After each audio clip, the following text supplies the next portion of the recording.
हो हो, मी सेव्ह करतेच आहे सगळं. एक म्हणजे सेपरेट पण एक पुढच्या आपल्या कवित्री आहेत हा, पर्यंत आरती अजून एक धुमाळ. सेपरेट करा व्हिडिओ. हो हो, आरती धुमाळ. आरतीताई, हां माईक सुरू. नमस्कार सर्वांना. नमस्कार. नमस्कार माझा सर्वांना. आवाज येतोय? हो आवाज हो येतोय? हो, येतोय येतोय. येतोय ना? हा. प्रथम संगीता मॅडम, तुमचं खूप खूप मनापासून वर्धापन दिनानिमित्ताने तुम्हाला माझ्याकडून शुभेच्छा. धन्यवाद. आणि मला माझ्यातले, मी या ग्रुपमध्ये आल्यापासून मला माझ्यातली मी सापडले. आणि खरं म्हणजे कधी कधी आपल्याला जेव्हा दुःख होतं तेव्हा आपण या ग्रुपमध्ये काहीतरी लिखाण करतो आणि तुम्ही पोस्ट अप्रूव्ह करता, त्यावेळेला जो बाकीच्यांचे आनंद. रिप्लाय बघून खूप आनंद मिळतो आणि आपण आपल्या थोडस घरगुती वातावरणातनं बाहेर जातो. बरोबर. हे मला नमूद करावं असं वाटतं. नक्कीच. आता मी तुमच्या वर्धापन दिनानिमित्त एक छोटी कविता लिहिली आहे, ती वाचून दाखवते.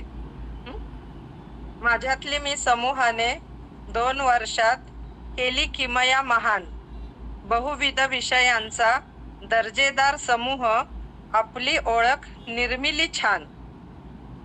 इवलेसे रोप दिने दिने वाढत असे, इवलेसे रोप दिने दिने वाढत असे, अभिनव उपक्रम नित राबवित असे.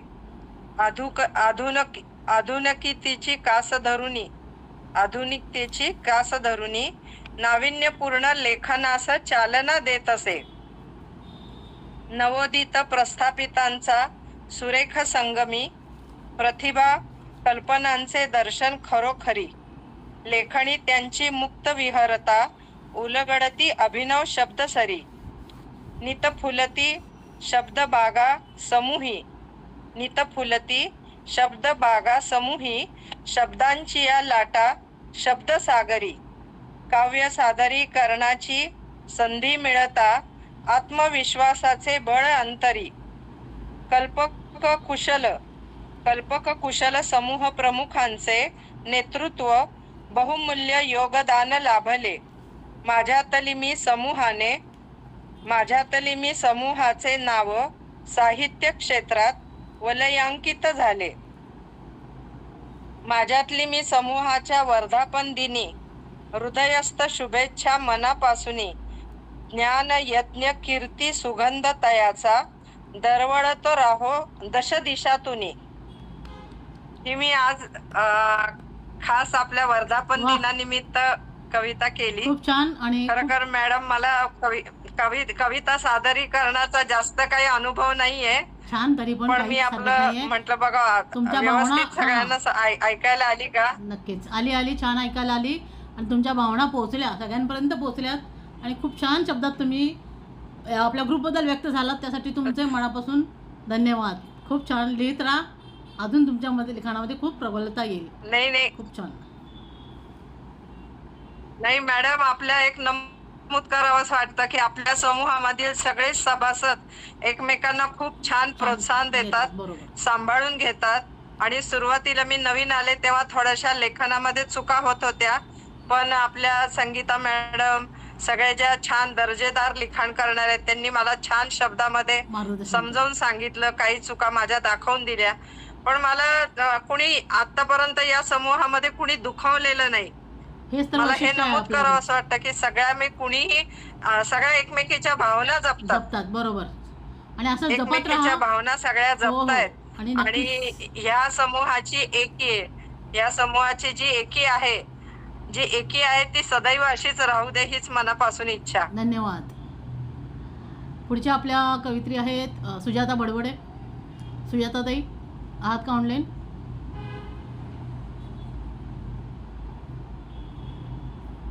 सुजाताताई.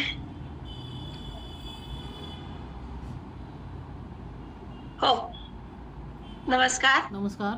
माझ्यातली मीच्या सगळ्या सदस्या, सगळ्या सख्या, संगीता मॅडम, स्मिता मॅडम, सगळ्यांना तिसऱ्या वर्धापन दिनाच्या खूप खूप शुभेच्छा आणि खूप अभिनंदन. आणि ही वाटचाल अशीच पुढे छान सुरू राहू दे, या शुभेच्छा. मी आज एक लघुकथा सादर करते. कथेचं शीर्षक आहे बुटातला खडा.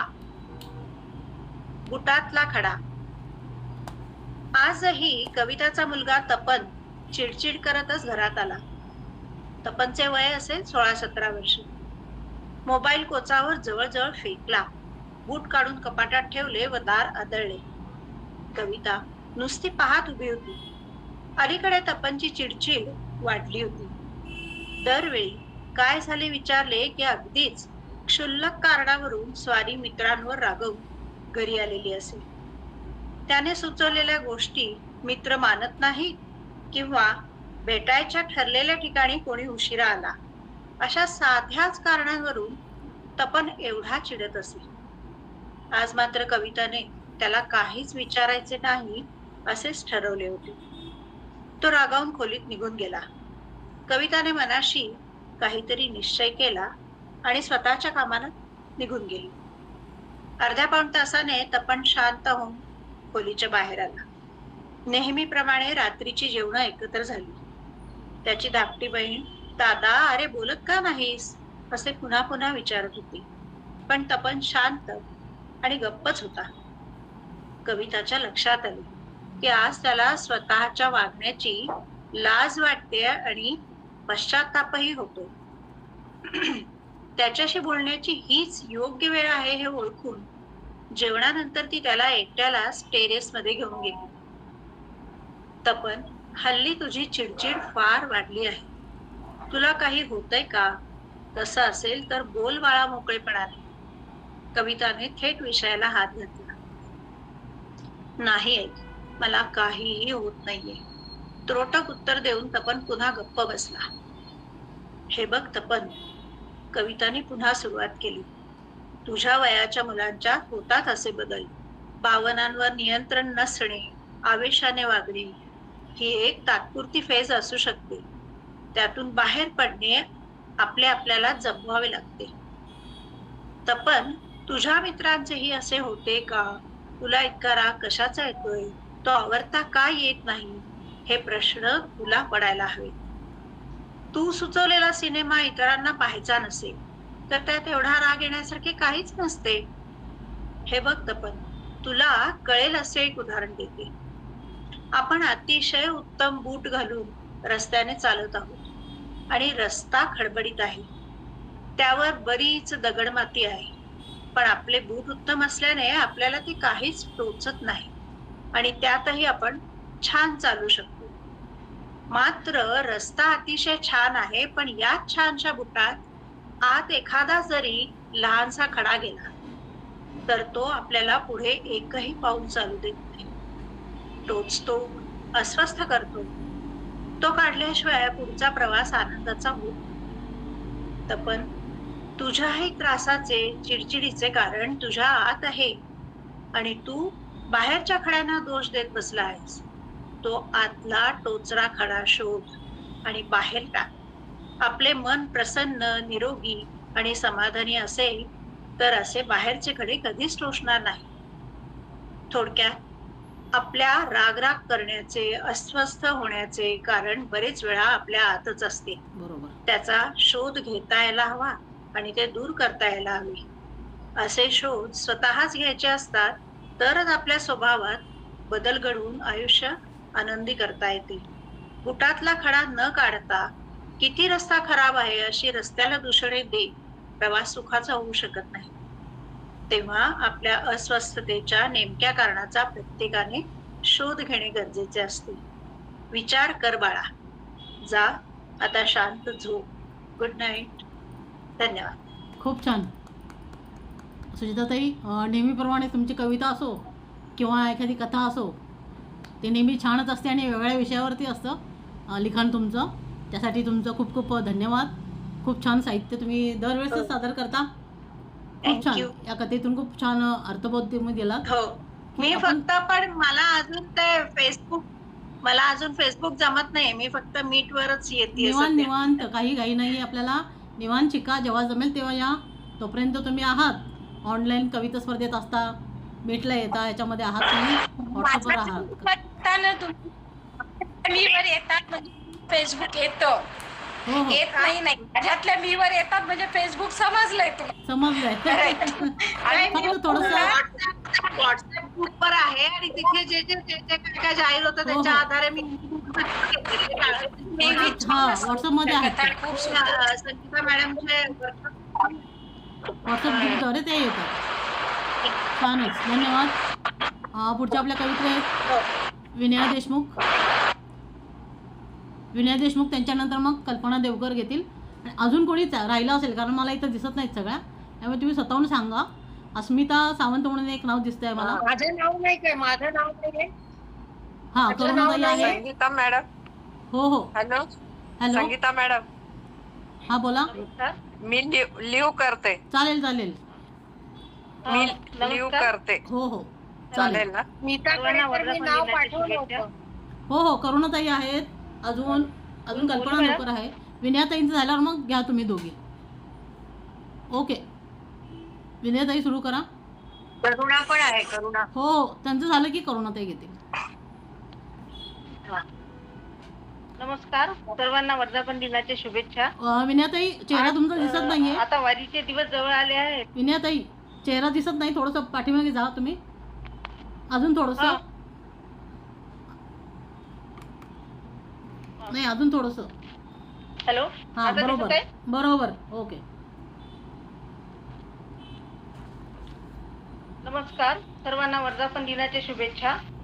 आता वारीचे दिवस जवळ आले आहेत, त्या अनुषंगाने मी एक कविता घेत आहे. हो ही कविता माझी नाही, या कवितेचे कवी अजून मलाही माहित नाही. कवितेचे कवी अज्ञात आहेत आणि त्या कवितेबद्दल थोडीशी पार्श्वभूमी आधी सांगते. आपला महाराष्ट्र ही संतांची भूमी आहे.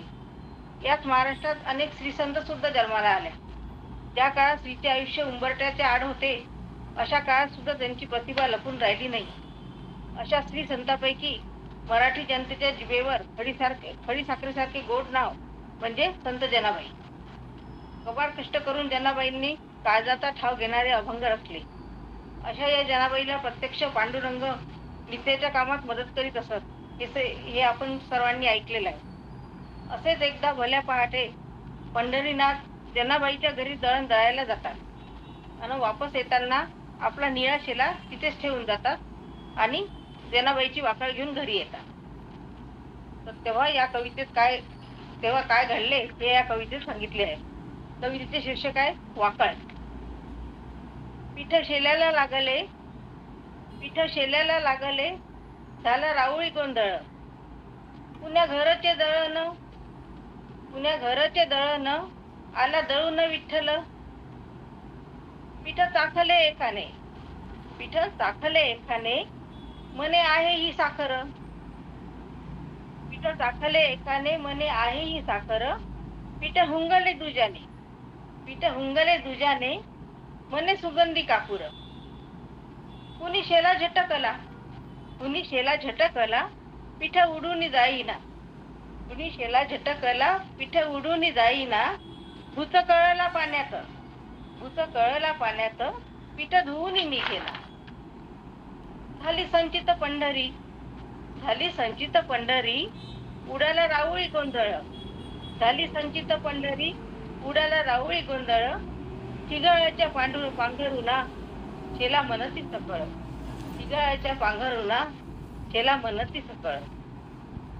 आता एव्हाना साऱ्या पंढरपुरात ती वार्ता पसरली. जो तो काय आहे हे पाहायला यायला लागला. तो शेला पाहण्यासाठी लोकांची गर्दी झाली आणि त्यात जनाबाई पण होत्या. झाली संचित पंढरी झाला राऊळी गोंधळ. तिगळाच्या पांघरुणा शेला मनती सकळ. फक्त जनीस दिसते होती तिची ती वाकळ. विठ्ठल प्रेमे भरून आले जनी रडे घळ.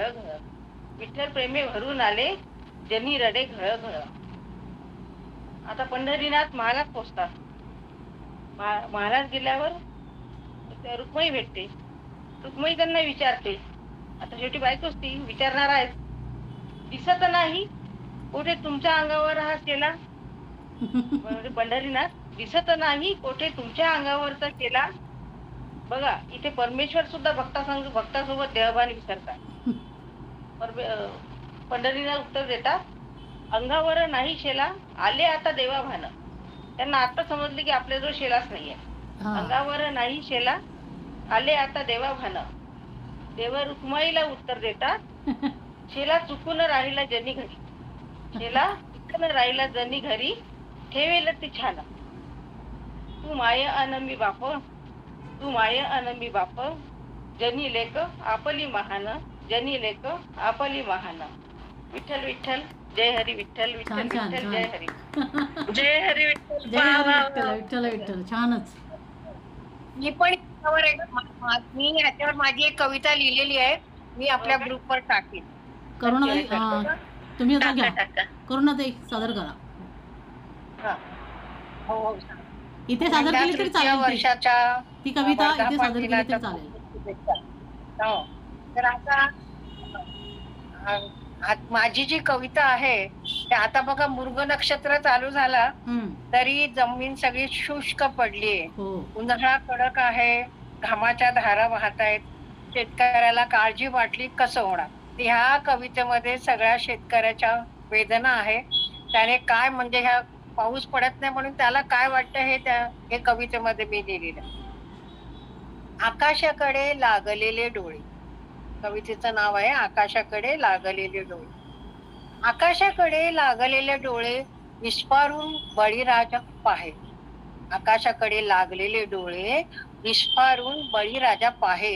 हे दुःख का येते वाट्याला, हेच दुःख का येते वाट्याला. चिंतेत मन त्याचे उद्विग्न राहे, चिंतेत मन त्याचे उद्विग्न राहे.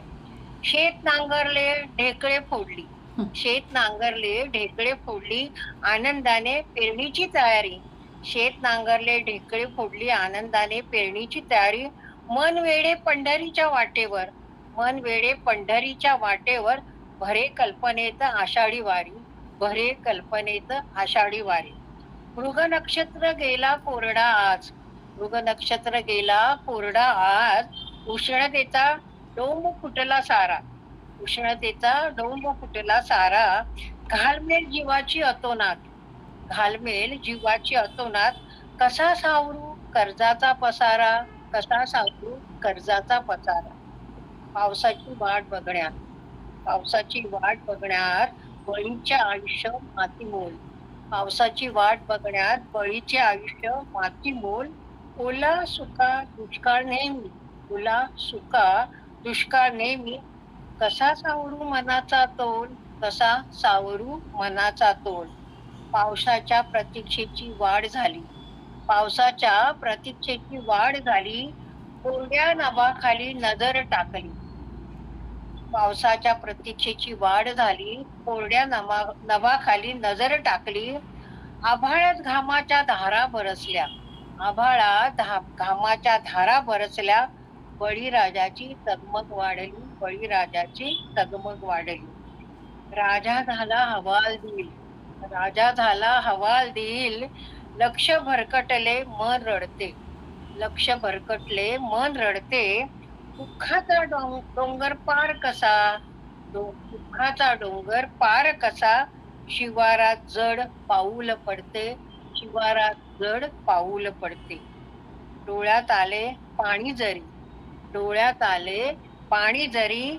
घागर मात्र खणखणीत, डोळ्यात आले पाणी जरी. घागर मात्र खणखणीत. जनावरांची हाडे स्पष्ट दिसतात, जनावरांची हाडे स्पष्ट दिसतात. अन्न पाण्याविना, अन्न पाण्याविना लेकरे झोपतात, अन्न पाण्याविना लेकरे झोपतात. याच शेतकऱ्याची आणि आपली सगळ्यांचीच आहे पावसाविना झालेली तगमग. धन्यवाद. खूप छान.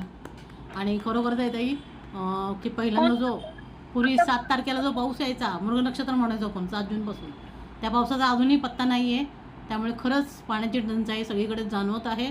त्यामुळे शक्यतो सर्वांनीच पाणी जपून वापरा आणि निसर्गाचं खरंच संरक्षण करा. खूप छान. आणि आता पालखी येणार आहे, वारी येणार आहे. शेतकरी कसे बिचारे निघणार कसे तेच निघणार? कळत हा नाही. ना. वारीला निघतात नाही, बिचारे. आपण काय करतो, माणसानेच निसर्गाच्या विरुद्ध जायचं ठरवलंय. त्यामुळे निसर्ग हे कुठल्या तरी पद्धतीने आपल्याला आपल्या चुकीची शिक्षा देतोय असं म्हणावं लागेल. तर निसर्गाच्या पुढे कोणीच नाही आहे हे मानवाला समजलं पाहिजे. तरच तो पाऊस येणार आहे, बळीराजा प्रसन्न होणार आहे, सगळ्याच गोष्टी या होणार. पुढच्या कवित्री आहेत आपल्या कल्पना देवकर. सगळ्यांनी प्रार्थना करा की नक्कीच पाऊस आपण येईल. एकदा ना पावसावरती कविता घेऊ, म्हणजे पाऊस चालेल. पावसावरती कविता घेऊ. शेवटच्या मंथ एंडला घेऊ केले नक्कीच. होते आपण. फक्त पावसाची कविता मंथ एंडला, एक संमेलन पावसाचं. ठीक आहे, कल्पना सुरू करा. हा, सगळ्यांना नमस्कार. आणि सगळेजण संगीता मॅम बद्दल भरपूर बोलले, त्यामुळे मी आता काही जास्त बोलत नाही.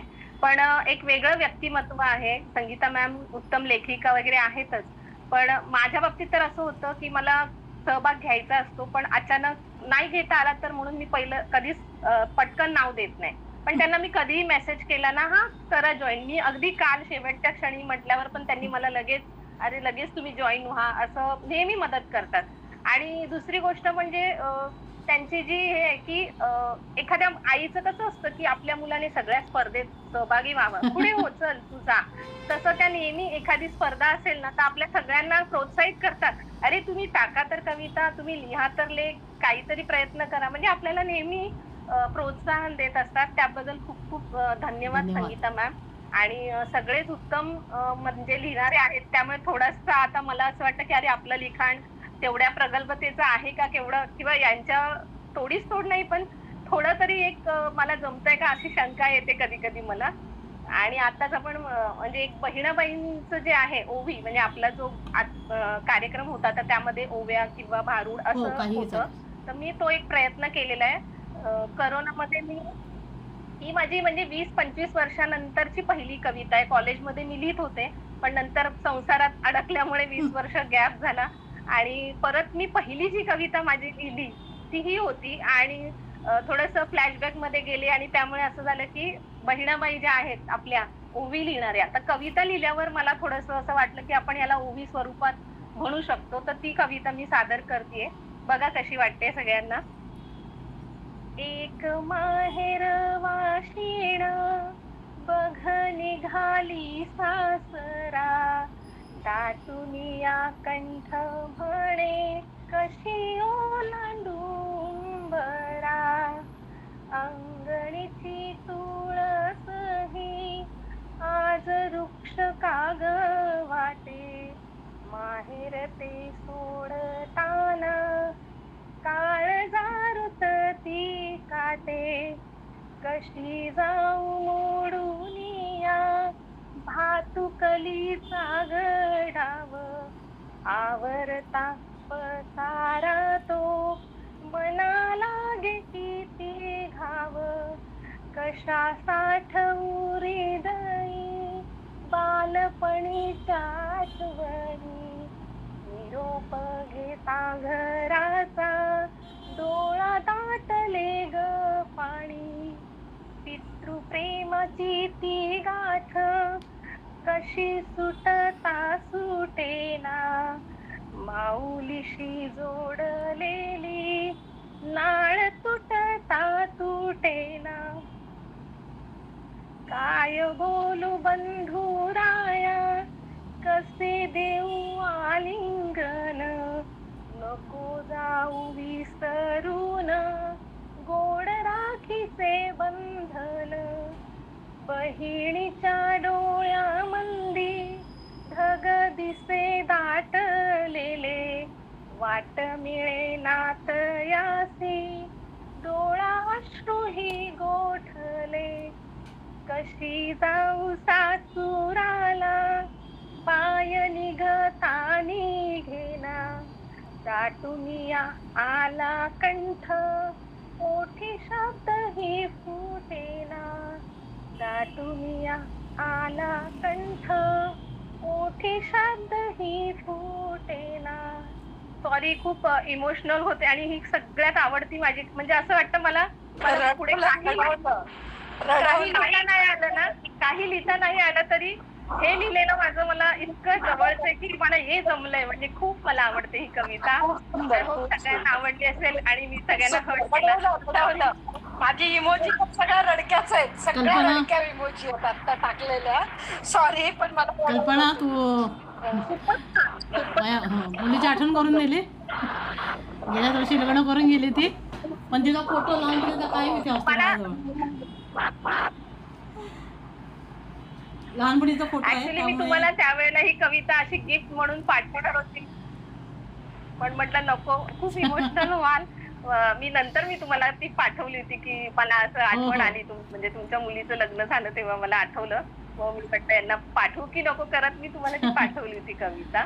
नाही खूप छान. आणि खूप जवळची आहे, कारण तेच आहे ना माहेर असतं जे आहे, आईची आठवण आहे माझी. प्रत्येक स्त्रीचा माहेर हे अगदी जवळचा कोपरा आहे. जवळचा मुद्दा. मग आणि ती 70 आता 75 कसं वर्षाची झालंय, हो, हा, म्हातारी मुलीच्या हो, त्याला कशी म्हणतात ना हो. ते माहेर हे माहेर.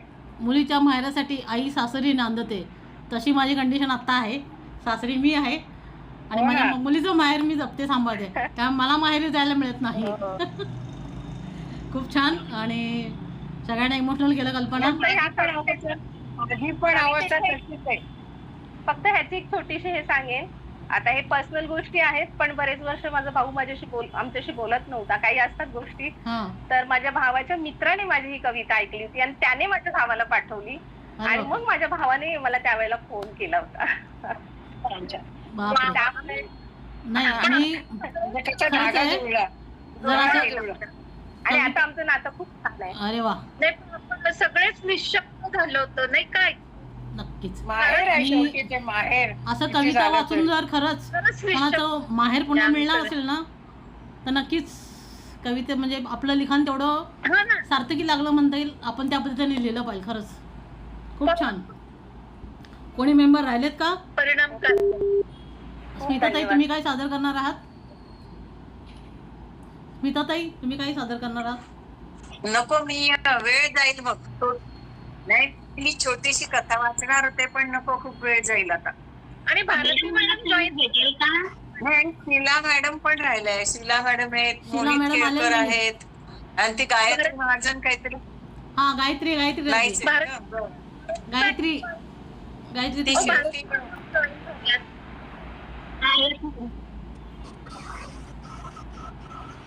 Hello, hello. हा माझा आवाज येतोय का मॅडम? हो हो, येतोय. येतोय. हा, नमस्कार सर्वांना. सर्वप्रथम माझ्यातील मी ग्रुपला आपल्या सर्वांना तिसऱ्या वर्धापन दिनाच्या खूप खूप शुभेच्छा. आणि संगीता मॅडमचे खूप खूप आभार की मी टाइमवर सांगितल्यावर पण त्यांनी मला संधी दिली.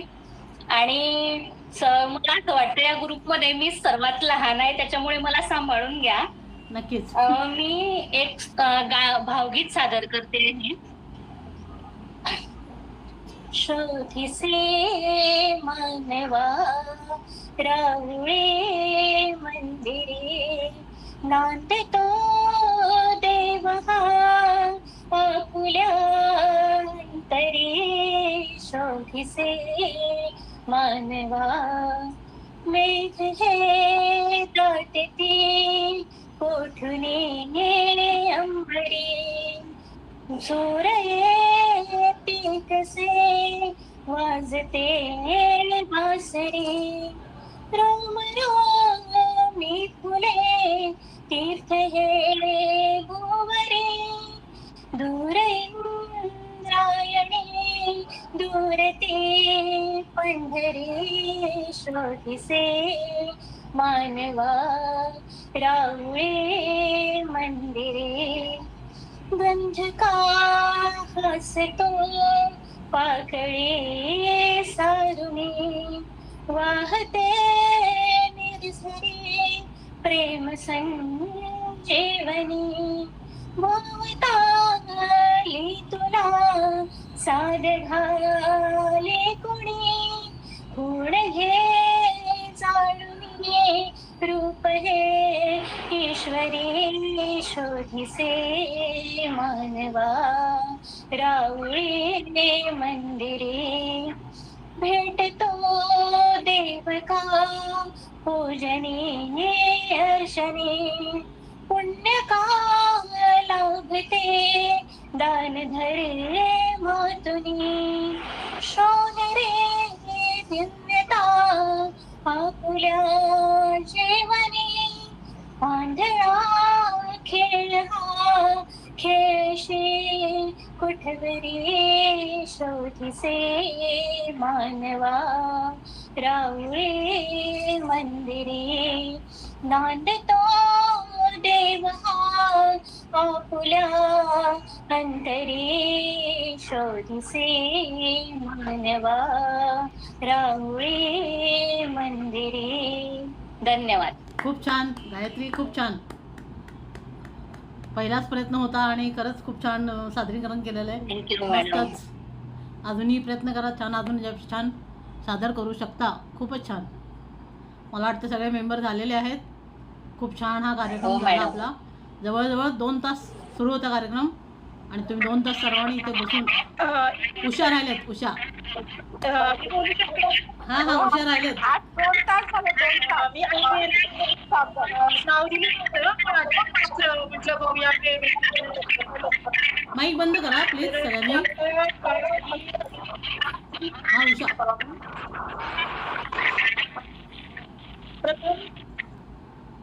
प्रथम सर्वांना नमस्कार. आवाज येतोय ना? हो येतोय. आवाज येतोय ना? येतोय बोला. प्रथम सर्वांना नमस्कार. आणि माझ्यातल्या मीच्या 3ऱ्या वर्धापन दिनानिमित्त संगीताताईंचे आणि सर्व सभासदांचे खूप खूप अभिनंदन आणि सर्वांना खूप खूप शुभेच्छा. प्रथम मी आपल्या ग्रुपतर्फे एक मनोगत व्यक्त करते. संमेलन साहित्याचे माझ्यातल्या मीचे, संमेलन साहित्याचे माझ्यातल्या मीचे नाटक, कथा, कविता आणि चारोळीच्या जेवणाचे वैचारिक, सामाजिक, धार्मिक आणि अध्यात्माच्या जीवनाचे आभार मानूया यासाठी नेहमीच संगीताताईंचे. कंटेंट रायटिंग कार्यशाळेने दिले आम्हाला ज्ञान, कंटेंट रायटिंग कार्यशाळेने दिले आम्हाला ज्ञान. सोशल मीडियावर लिखाणाचे ठेवतो आम्ही भान, रोजच्या लिखाणातून मिळतो प्रमाणपत्रांचा मान, रोजच्या लिखाणातून मिळतो प्रमाणपत्रांचा मान. तो मिळवण्यासाठी जणू सगळे लिहितात छान छान. अशीच प्रगती होत राहो माझ्यातल्या मीची, अशीच प्रगती होत राहो माझ्यातल्या मीची. हीच ईश्वरचरणी प्रार्थना असेल सगळ्यांची, हीच ईश्वरचरणी प्रार्थना असेल सगळ्यांची. आता मी एक कविता सादर करू शकते का? करा. तो हा घ्या कविता घ्या. कवितेचं नाव आहे दुष्काळ. हा दुष्काळ. तर ही कविता अवशरणग्रस्त भागातल्यांच्यासाठी मी लिहिलेली आहे. एक 2-3 दिवसापूर्वीच लिहिलेली आहे. कवितेचं नाव आहे दुष्काळ. अवशरणाने पिचला होता गाव माझा, अवशरणाने पिचला होता गाव माझा. खबदडीतल्या दरीत रोवला पाय माझा, खरवडलेल्या ढेकळात ओला देह माझा, खरवडलेल्या ढेकळात ओला देह माझा. उन्हाच्या काहिलीत पेटला जीव माझा. खाच खळग्यांनी खोल माखला तळ माझा, खाच खळग्यांनी खोल माखला तळ माझा. खुरट्या माळावर अंकुरला बळ माझा. देह पिचला करपट झाला आज माझा, देह पिचला करपट झाला आज माझा. सृष्टीने बाजार मांडला सर्वत्र माझा, सृष्टीने बाजार मांडला सर्वत्र माझा. अशी ही दुष्काळ. तर पुन्हा एकदा सर्वांना खूप खूप शुभेच्छा. धन्यवाद. खूप खूप छान. धन्यवाद. आणि मैत्रिणींनो, माया पातळ मैत्रिणींनो मी व्हिडिओ टाकतेच आहे. मला एक अर्जंट कॉल येतो आहे, तर आपण भेटूया. सर्वांचे पुन्हा एकदा अभिनंदन. धन्यवाद. बरं.